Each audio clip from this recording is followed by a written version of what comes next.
Today is first Friday of June, kaya naman aakyat tayo this time ng Kalbaryo. Kaya ayan, bumili na ako ng tsinelas kasi nga hindi po pwedeng nakasapatos.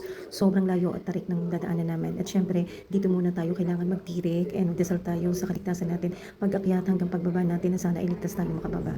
At ito, wala na ako sapatos dyan, iniwan ko na dun sa baba kasi nga hindi po pwede na nakasapatos.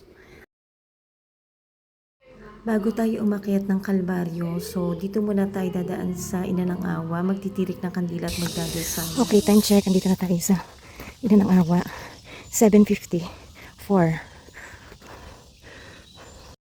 Bago pumasok ng kuweba, magubad ng tsinelas o sapatos.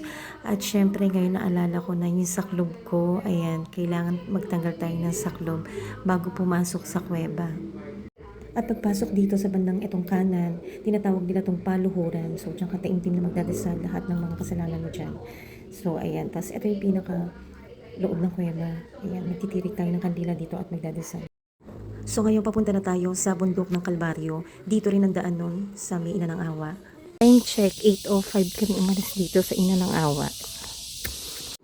At ito naman yung tinatawag nila na husgado. Kung makikita niyo maliit na butas na yan, ayan. So, kuweba yan. Pagka mahal na araw, pinupuntahan talaga to at pumupunta dyan sila sa kuweba na yan.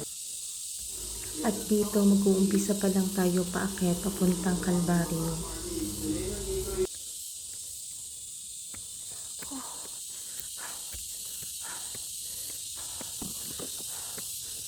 Sinilas ko. Nahulog eh. Sobrang dulas ng tsinelas na nabili ko, kaya nahulog yung tsinelas ko. Buti na lang nasa likod ko si Honey.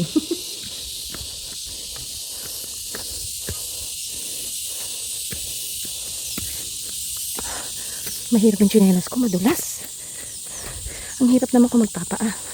Kasi, mabato.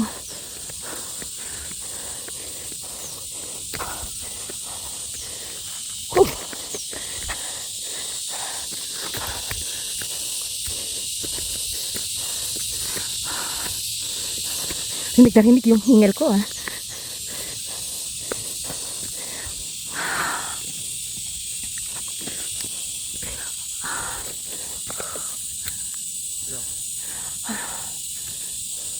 Wala pa kami sa one point. Kakaalis lang namin sa Ina ng Awa. Good morning po.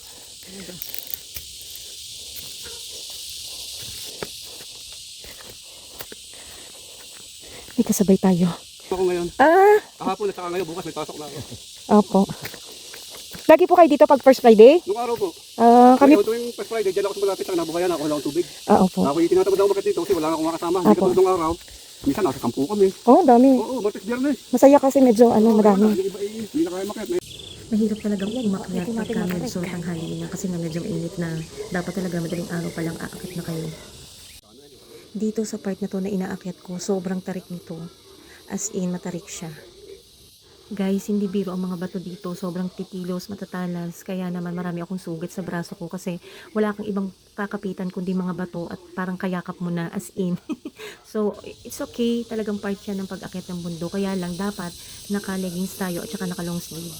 Kung makikita nyo, as in gapang na talaga ako dito kasi matarik tong inaakyat ko na to. Hindi lang siya masyadong kita. So, ayan. Talagang gumagapang ako dyan.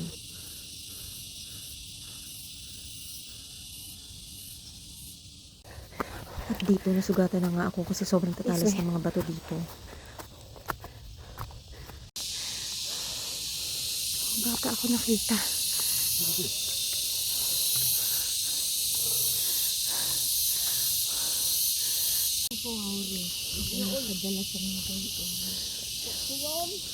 Marami. O naku, napaano ko sa sa bato. Time check, 8:27. So, ayan, may mga kasabay tayo. Hindi, pababa na pala sila. At si tatay, ang layo na, naiwan kami. Ano pa lang, 8:27 pero hindi pa daw kami nangangalahati. As in. Aw!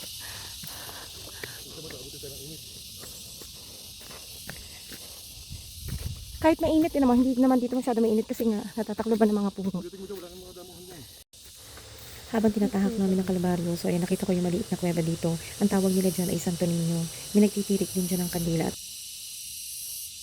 Asin yung, yan pa. Yan yung bundok na yun ang aakitin pa natin. Grabe, sa haba na ng nilakad namin at sa haba na ng inakyat namin. So eto pa, ganito pa kataas yung aakyatin Sa namin. tuktok ba yan? As in, yung pinakatuktok ng bundok na yun. Time check, 8:40. Sobrang bilis din namin talagang umakyat kasi hindi kami masyado nagpapahinga, as in dire-diretso kami halos. Pag may bumababa lang, ayan, saka kami tumatabi, tapos yun na yung pahinga namin. So katulad niyan, may mga kasalubong kami, so ito lang yung time na pahinga namin. Matarik pa. Sobrang tarik. Time check, 8:44. Ang tarik. Pero sabi nila, yan taas na lang daw na yan. So pag inakyat mo yan, kasi pinakadulo, pinakatuktok. So kita ko naman na parang ito na lang na pataas na to, nandun na kami sa pinakataas. Dapat kasi madaling araw pa kami aakyat. Diyos ko po, anong oras na nagising? 5:30 bago pa makapag-gayak. So ayan, inabot kami ng tanghali na medyo mainit, pero kahit mainit siya, hindi ganun kasi marami mga puno dito, parang ang lidong pa rin. Buti na lang nakapag-sunblock ako. Ayan. Kasi nga, mainit din kahit paano, kahit hindi ganun direct. Konti na lang. At dito ko konti na lang yung tubig namin. Grabe, oh, nauhaw ako. At ito, isang-isa na lang naakyatan to. As in, nandudo na kami sa pinakatuktok ng bundok ng Kalbaryo. So, let's go!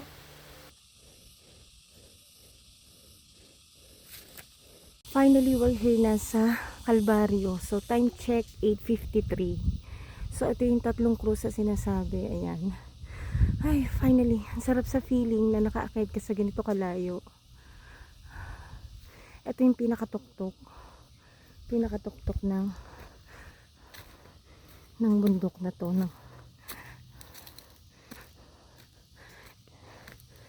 Kuya, finally, we're here. Napagtiisan din ang pagkakaya. Sobra. Nakakangalas na yung tuhod ko eh. Guys, grabe. Sobrang sarap sa feeling.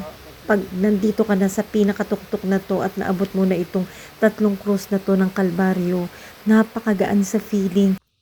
Lahat ng pagod mo, as in, mapapawi talaga pag narating mo na tong pinakatuktok na to.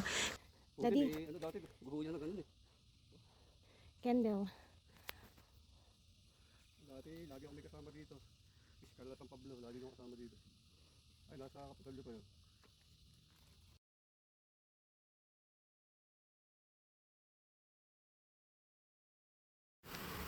At dito, after namin magdasal, nagpahinga muna kami ng ilang minuto para naman sa pagbaba namin. Sarap ng hangin pababa.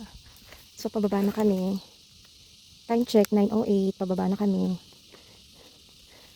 Mahirap din pababa eh. Kasi medyo madulas yung tsinelas ko. Daddy, madulas yung tsinelas ko. Eh, pag pababa kasi, mas madulas. Tanggalin ko na kaya. Kung magpapaa ako. Kasi madulas yung mga dahon. Dito ko dadaan. So, ang problema naman, pag pababa, madaling nga lang, kaya lang, siya, madulas. Tapos, syempre, yung matarik na dinaanan namin kanina, na pataas. Ang tendency naman ng pababa, diba? Yung pressure naman ng pababa, nakakatakot din. Wait. Wala ko siya. Nakapaa ako. Aba, okay na yan. Basta, sure na ligtas. Daddy, magpaa ka na rin. Thank you, Lord. Nakaakit kami ng payapa. At sana ganun din po pagbaba namin. Gabayan niyo po kami sa aming pagbaba. Uy, ang ganda.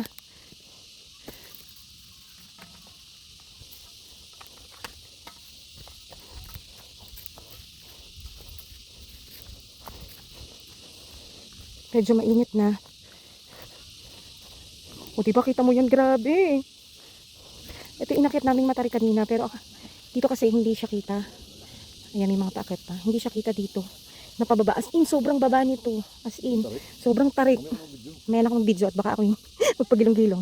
Ang pamilya na marami sila, yung kanina. Dito sa part na to, napakatarik nito. As in, ito yung dinaanan din namin kanina na mataas. So, ayan, gapang na tayo sa bato. Aray ko. Naiwanan yung isang paa ko eh.